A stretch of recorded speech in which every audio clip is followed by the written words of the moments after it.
Emmanuel Macron a-t-il bien pris son virage à gauche après le plan pauvreté la semaine dernière? Le président français a présenté son plan santé pour les 50 ans à venir. Avec nous pour en parler, la porte-parole du Parti socialiste, Gabrielle Siri, bonjour. Bonjour. 3,4 milliards d'euros d'ici à 2022 pour réformer un système de santé vieillissant. Ça y est, nous y sommes, l'étape-providence du 21e siècle? Non, ce plan, c'est un éléphant qui accouche d'une souris. Plusieurs exemples on a d'abord la question de la réforme du financement, qui part d'une bonne intention avec l'introduction d'un plafond des tarifs facturés par les hôpitaux, donc pour éviter une hausse trop forte des prix. Donc c'est une bonne intention, mais ce qu'on oublie de dire, c'est que ça va faire moins de ressources pour les hôpitaux et qu'il n'y a pas de compensation prévue. Or, on a bien vu la multiplication des cas de détresse cet été dans les hôpitaux, un manque de personnel, un manque de moyens financiers et humains, et ce problème n'est pas résolu. Pourtant, il y a eu des mesures phares, je pense par exemple à la fin du numerus clausus. Oui, alors c'est... Je rappelle que c'est la disparition du concours en médecine pour passer à la deuxième année, en fait, à la fin de la première année. Oui, tout à fait. Ça, c'est typique de l'effet d'annonce. C'est-à-dire que ce numerus clausus serait supprimé, mais en réalité, la capacité d'accueil actuelle des facs de médecine est déjà presque à son maximum. Donc, il va bien falloir construire ou mettre les étudiants quelque part. Et pour le moment, il n'est pas prévu non plus de construction supplémentaire. Mais ça sera peut-être prévu dans les prochaines semaines, les prochaines années à venir. Il aurait fallu l'annoncer aussi. Je rappelle quand même que le secteur de l'hôpital est censé faire des économies d'1,6 milliard d'euros en 2018, selon le dernier projet de loi de finances. Donc il va falloir rendre tout ça compatible et ça paraît compliqué. Un plan santé donc pour les 50 ans à venir, c'est ce qu'a dit Emmanuel Macron. Pourtant, le système de santé français est connu pour être l'un des meilleurs au monde. Je pense par exemple aux chefs d'État qui viennent se faire soigner en France. Il y avait vraiment urgence?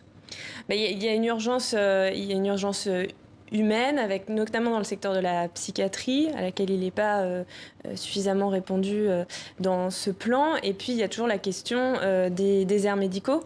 Alors, il y a bien une mesure... 400 médecins dans les déserts médicaux, ça ne suffit pas? Alors, il y avait l'idée de permettre aux infirmières de pratiquer des actes médicaux, ce qui existe déjà en réalité et qui doit être développé. Mais le problème, encore une fois, c'est qu'il n'est pas prévu de revaloriser leur salaire d'une quelconque manière, alors qu'on leur confie plus de responsabilités. Donc là aussi, c'est contradictoire.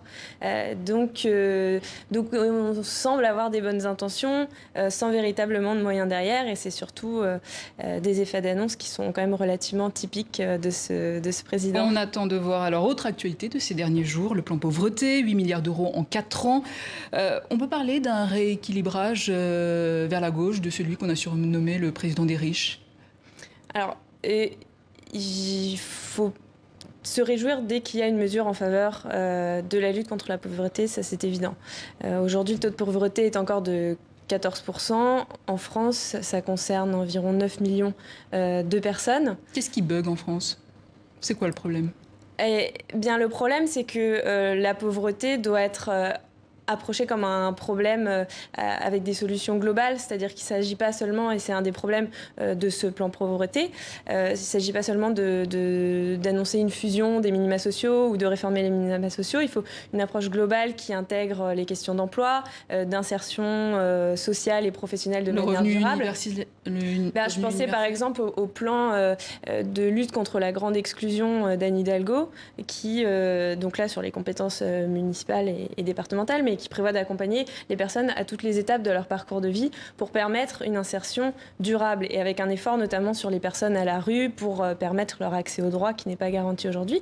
Et c'est là que le bât blesse, entre autres, sur ce plan pauvreté, c'est qu'on voit bien la contradiction entre cette annonce de 2 milliards en faveur de la lutte contre la pauvreté. Je rappelle quand même qu'il y a eu 4 milliards d'allègements d'impôts pour 300 000 personnes assujetties à l'ESF, donc il y a quand même des priorités assez contestables. Mais sur la logique globale du plan, sur l'emploi, par exemple, suppression de postes à Pôle emploi, suppression des emplois aidés, sur l'accès au logement, qui est aussi quelque chose d'essentiel si on veut lutter efficacement et durablement contre la pauvreté. Ce gouvernement a supprimé les APL, a baissé les APL, autant pour moi, alors que les bénéficiaires des APL sont pour 2/3 en dessous du seuil de pauvreté. Donc on voit bien Donc toutes il ces... ne suffit pas de traverser la rue pour trouver du travail. Il ne suffit pas de traverser la rue, effectivement. Il ne suffit pas de fusionner deux minima sociaux pour lutter durablement contre la pauvreté quand presque l'intégralité des mesures qui sont prises par ailleurs vont à l'encontre de cet objectif. Et je voudrais quand même parler aussi de la fin des tarifs réglementés du gaz et de l'électricité, qui n'est pas encore acté, mais qui a été adopté par amendement dans le projet de loi Pacte la semaine dernière. Donc si ça s'avérait adopté dans le projet de loi Pacte finalisé, ça voudrait dire qu'il n'y aurait plus cette protection qui bénéficie d'abord aux ménages modestes contre une hausse très forte des prix du gaz et de l'électricité. Donc beaucoup de contradictions. Dernière question, Gabriel Siri, Gérard Collomb qui prévoit de quitter le gouvernement dès 2019 pour être candidat à la mairie de Lyon. Un fidèle qui quitte le navire, c'est un bon signe pour le Parti socialiste?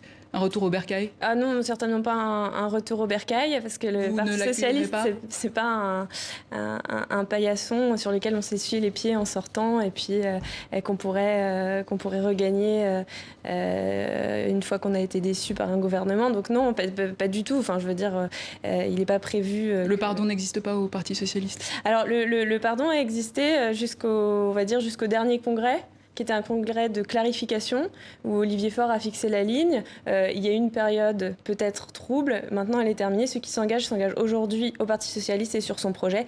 Et le projet européen du Parti socialiste sera en partie révélé demain lors d'une conférence de presse d'Olivier Faure. Et on va suivre tout cela avec beaucoup d'attention. Gabriel Siri, merci. Je rappelle que vous êtes porte-parole du Parti socialiste.